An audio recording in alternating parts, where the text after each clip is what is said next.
recorded live at 4ZZZ Studios, Meanjin, Brisbane. On 102.1 FM. And broadcast across Australia on the Community Radio Network. You're listening to Z Games. Z Games brings you the best in gaming news, reviews, community and culture. Want to reach out? Share your hot take? Or do you just want to share your favourite game? Find us on socials at ZEDGamesAU.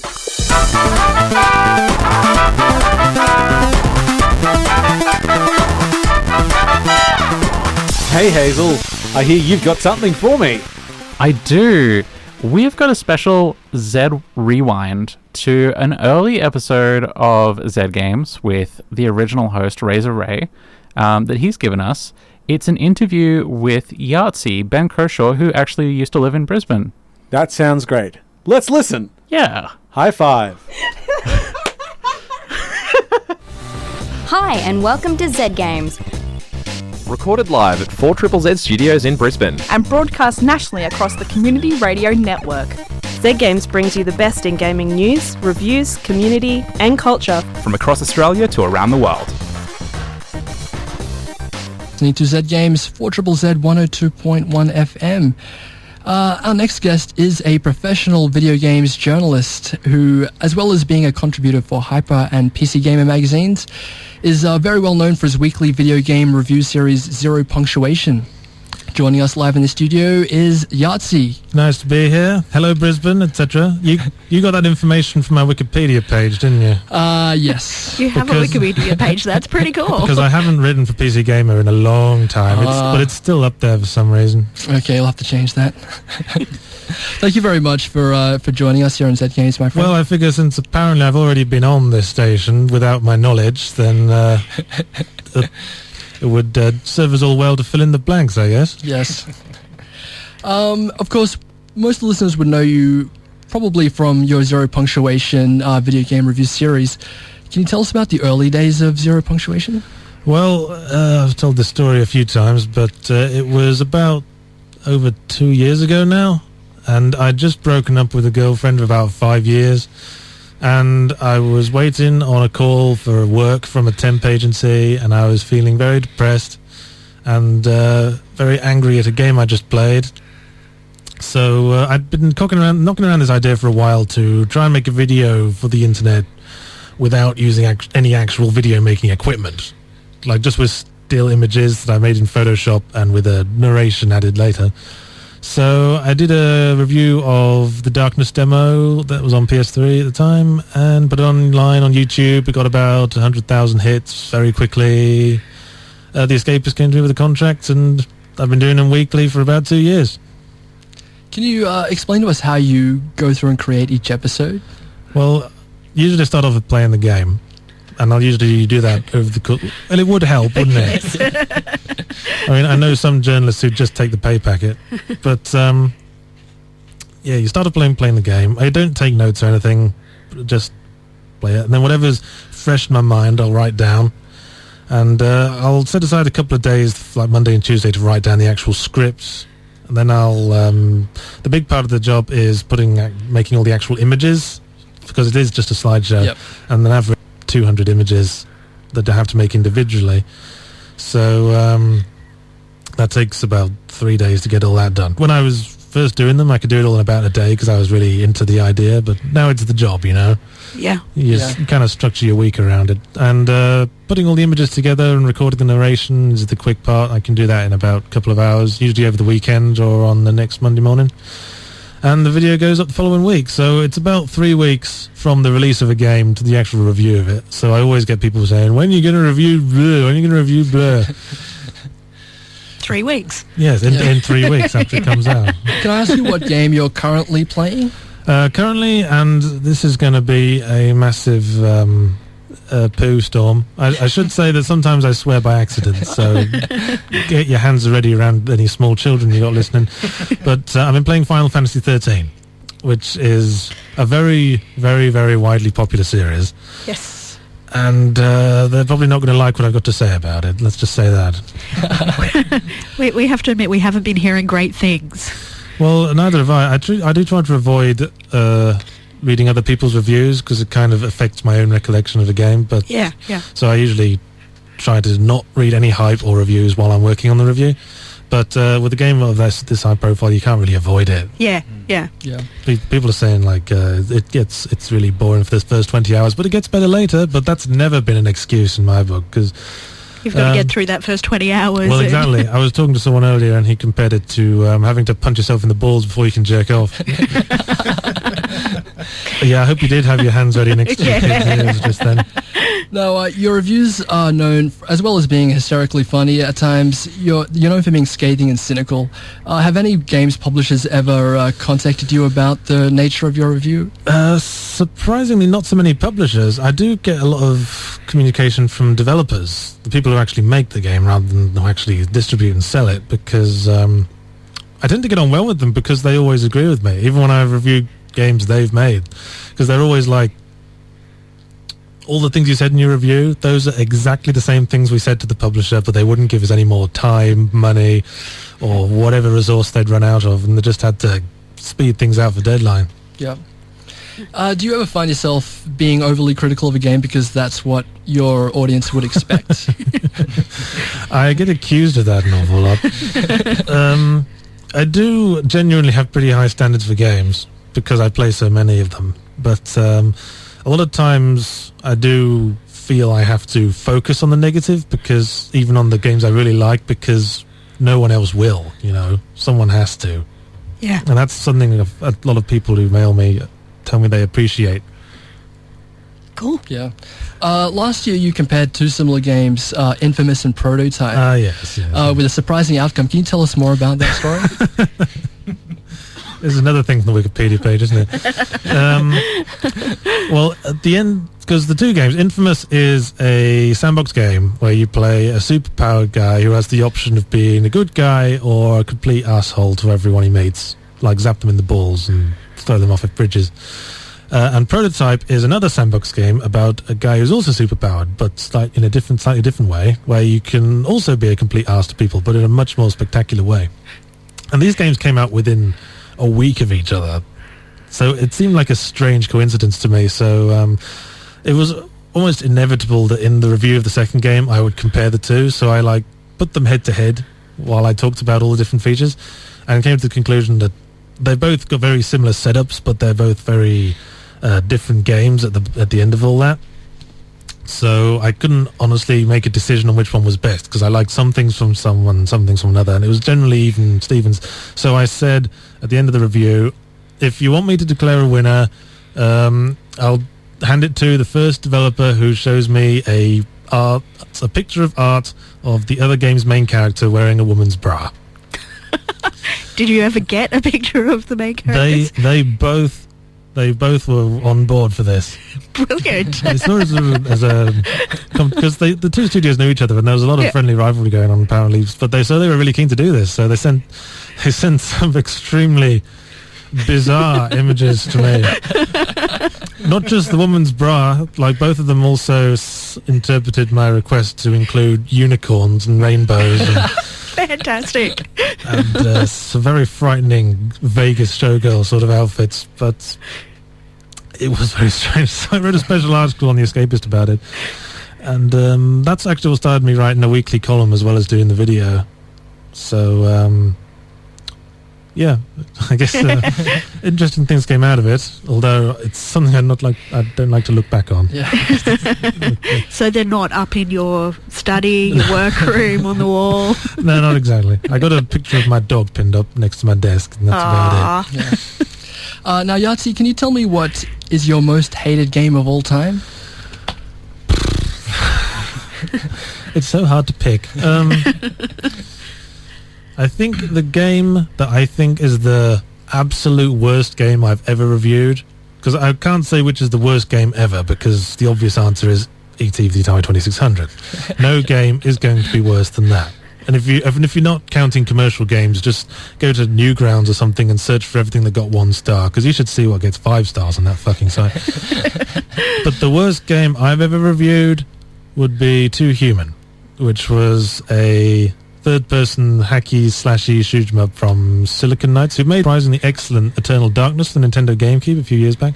But Too Human was a really long-in-the-making project, And apparently all that time was spent just kicking it around a bathroom floor or something because it had the worst level design I've ever seen.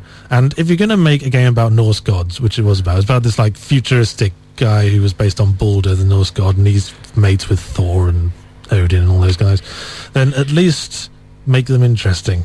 Because that's what the Norse gods were. They were fiery, thunderous personalities, but it was a bunch of guys going, let's fight the evil ones. All right. And they didn't even have black and white evil in Norse mythology. Well, no, this is the thing. This is like the modernization of religions to like tie in with Christianity that I've heard about a few times. Like they always like have to set up this the good god figure and the evil god figure. Yeah, that dichotomy, which you then get in most games these days anyway, yes, exactly. Character choices. Yeah, the old moral choice system. Yes. Which is one of the things Infamous did. Yeah. It would let you like kill people with nasty lightning or help them with good lightning. But it's still lightning. Yes. It was good like restart heart lightning, which is apparently what you can use to heal every injury short of a paper cut. Although I did find the evil powers were a lot better in that game. I wouldn't know. I just played a good guy all the way through because with a lot of these games, and it's one of the reasons I object to the moral choice system, because it's just artificially lengthening gameplay time, but all it really does is cut off half of the game's content. And if you don't go all the way good or all the way evil, you don't get all the best powers, and that was especially the case with that game. Yeah. It's the similar things that Dante's Inferno's done. That's a fairly recent hack and slasher in the God of War sort of vibe. But you get holy points and unholy points. You get holy points by absolving enemies, which you do by smacking them about the head till they die. And you get unholy points by punishing enemies, which you do by smacking them about the head until they die. And there's 2 different upgrade tracks, and you have to go like all the way one, all the way there to get all the best ones.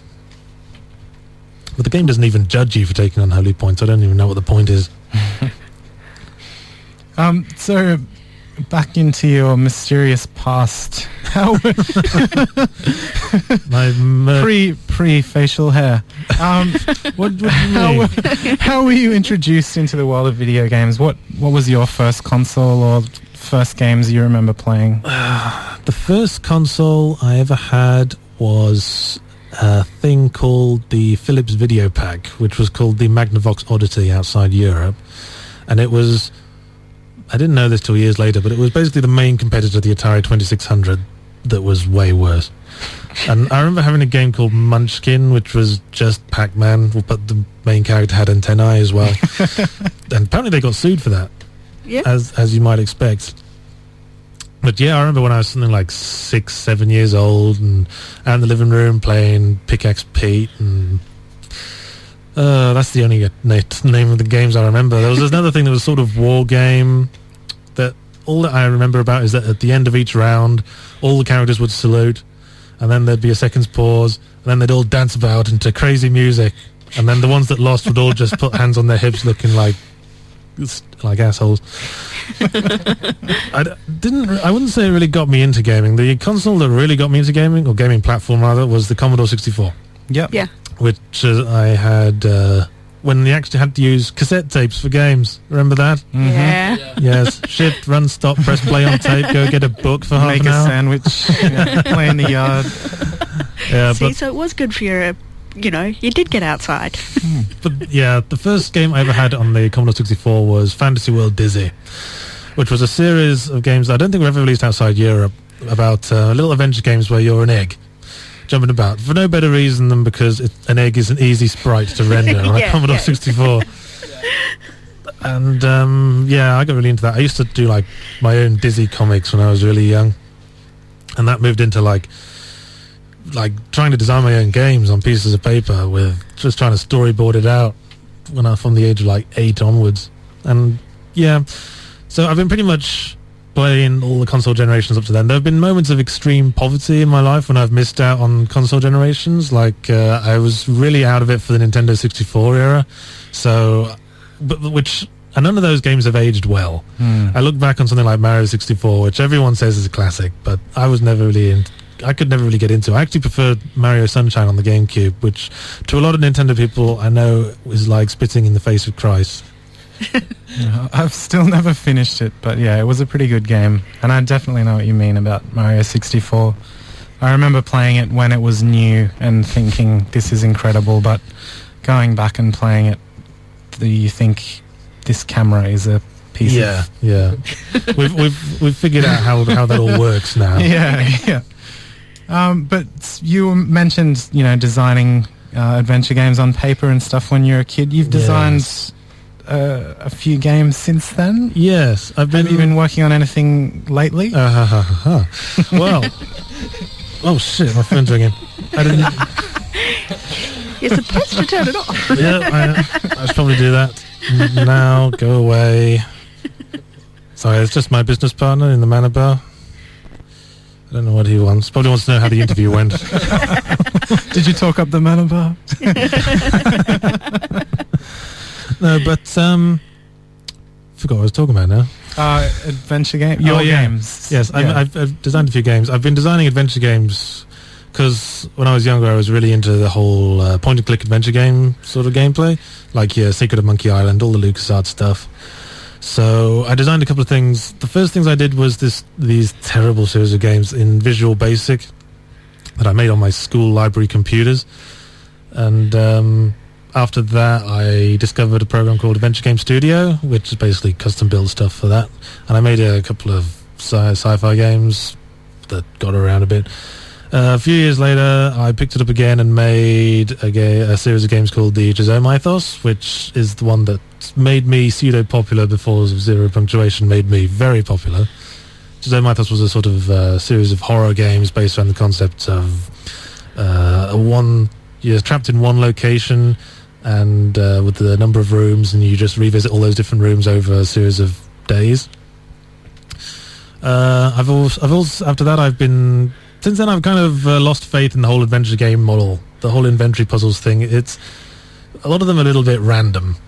I find, like, you'll use a cooking pot as a helmet when definitely. Yeah.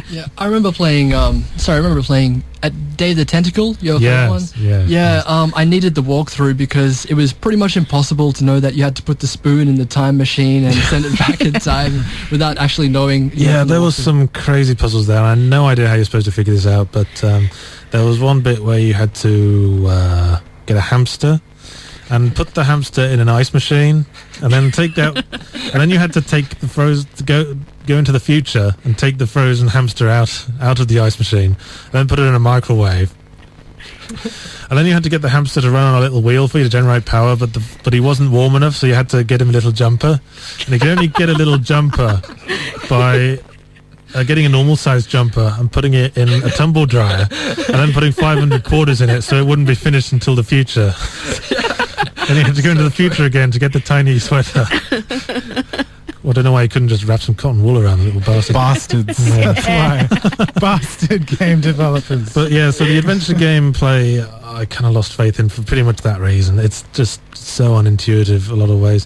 I've been working on a sort of adventure game idea that doesn't really use inventory puzzles. I don't know if you've ever played Loom, which was an old LucasArts adventure that didn't have inventory puzzles, but you just had this magic staff that lets you cast various spells that you have to use in various situations to solve the puzzles.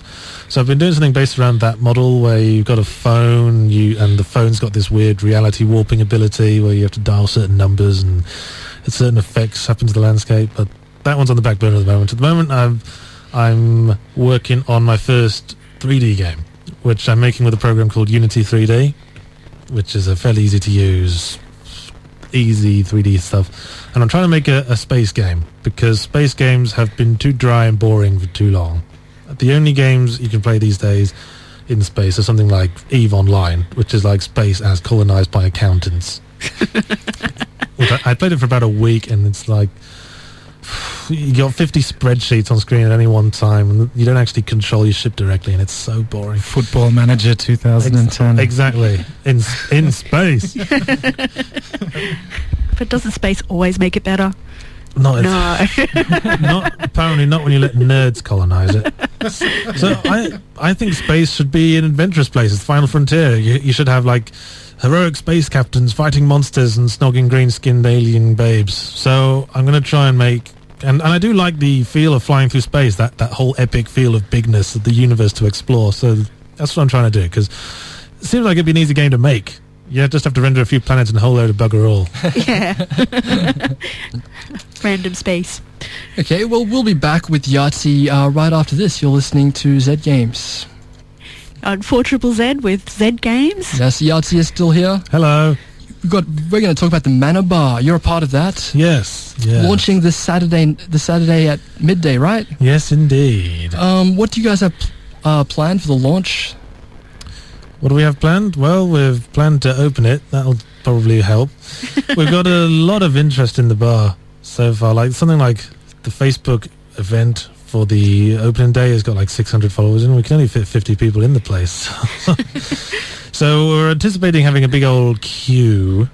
So we got a couple of girls who are friends of ours who are dressing up in some video game cosplay. And they're gonna like, their job is to... Sorry, I said that in a slightly pervy way. Yes. They're dressing up in cosplay. Perfectly innocent cosplay. And they're gonna be, we got a friend of mine who's dressing up as the little sister from Bioshock. And she's gonna be going up and down the queue in character maybe. And handing out Bioshock merchandise that we've managed to get from 2K. And we got a couple of events inside the bar. We got Junglist from Good Game coming up, and we've got beat Junglist at FIFA and get a prize or a free drink or something, or we'll work it out. We've also got beat me at Guitar Hero, but I'll beat you at Guitar Hero. Yeah, because I got a reputation on my friends for being good at it, but I'm really not as good as some people, so I imagine there's going to be a lot of free drinks being given out that day. Perhaps you should explain what the Manor Bar is. Absolutely. What is the Manor Bar? So, yeah. It's basically, well, we hope it is, but we're pretty sure it's the first video game bar in Brisbane. And I just want to stress, it's not a LAN cafe, and it's not an arcade or anything like that. It's a bar, it's a social bar where you have drinks and cocktails, and where there's also games you can play to socialise around, because it was a brainchild of my friend Yug, who does bits of the Australian Gamer podcast, which you broadcast on this, who noticed, because he used to host a lot of parties, because he used to live in this place with a really good rooftop balcony, so he hosted a ton of parties, but he noticed that a lot of people would get around the TV whenever Guitar Hero was turned on, and they'd all be playing that. Sometimes he'd bring up a projector to the roof and display games from the Wii or the Xbox, and everyone seemed to get into it. It seemed to be a great way to bring people together, have a drink in one hand and a controller in the other, and we knew there was this vacant bar as part of the Judith Rice Centre on Brunswick Street, so we thought he'd try his luck, see if it was possible to get hold of, and 2 years later, here we are. So we're all pretty excited about it. It's me and Yug and Praz, who works at Sega Creative Assembly, Praz and Morley, and Shay Layton, who's got about 15 years bar experience, who's actually knows what he's doing. So yeah, and we're opening on Saturday from noon. We've got a couple of VIP events before then, but Saturday is the official public opening, so we're all pretty excited to see how it works out. We've got 5 TV screens hooked up with current generation consoles and games. Come in, have a play, have a drink. Cool. So how many people will be able to play at the same time? Each TV has got to set up for 4 controllers at a time. So up to 4, basically. More people can... we want people to really swap the controls around. We really want to be the sort of like convivial sort of pass the controller along once you finish it around, because we don't want people just hogging a controller for like half an hour. Yeah. We're not there to play the games. You're there to have fun, and the games are there to cement the social fun aspects of it, I guess. Yeah. So are you going to be providing specially modified beer helmets that can support cocktail glasses while people play, or do we have to bring those ourselves? I think you're just going to have to figure out how to play one-handed. So are you getting consoles? Dead or Alive Paradise? Masturbation joke.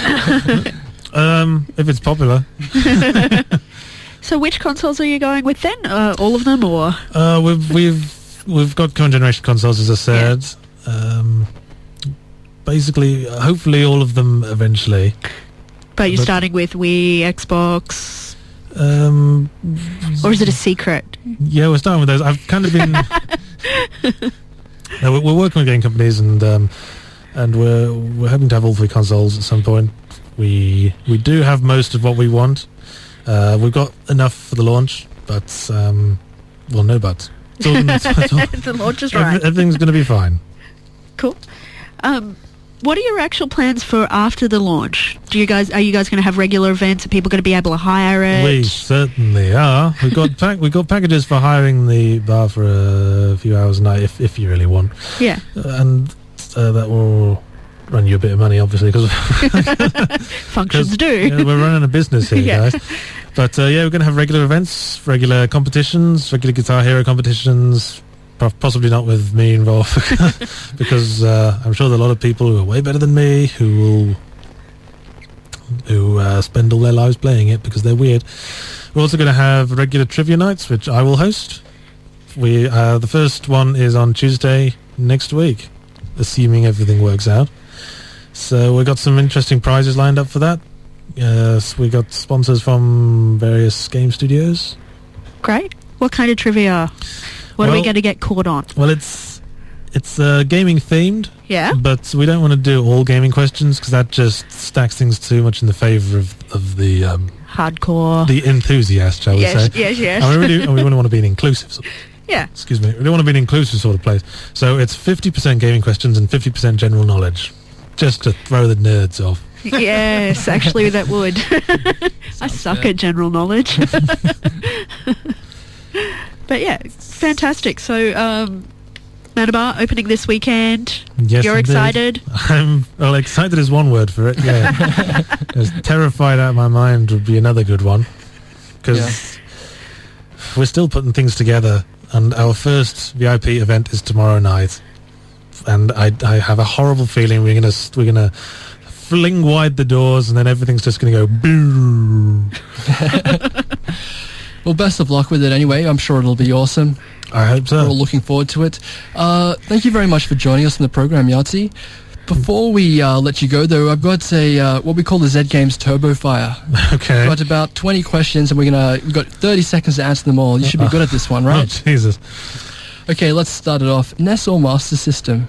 Master System. SNES or Mega Drive? SNES. N64 or PlayStation? PlayStation. GameCube or Xbox? GameCube. GameCube or PS2? PS2. Mario or Zelda? Zelda. Mario or Sonic? Oh, that's not fair. Mario now, Sonic about 10 years ago. Oblivion or Fallout 3? They're the same, aren't they? Gran Turismo or Burnout? Burnout. GTA 4 or Saints Row 2? Saints Row 2, underlined 3 times. Call of Duty or Battlefield? Call of Duty. Bayonetta or Darksiders? Bayonetta, again underlined 3 times. RPG or FPS? FPS at a pitch. FPS RPG if I would be... And finally, to wow or not to wow? Please don't. It will take your life away. Sounds good. Thank you very much for joining us, Yahtzee, and don't forget, Manabar opens this Saturday. Come on down and join the queue. Thanks for listening to Z Games. If you'd like to listen to more, you can find us on the Community Radio Plus app or find us on socials at ZED Games AU. See you next time.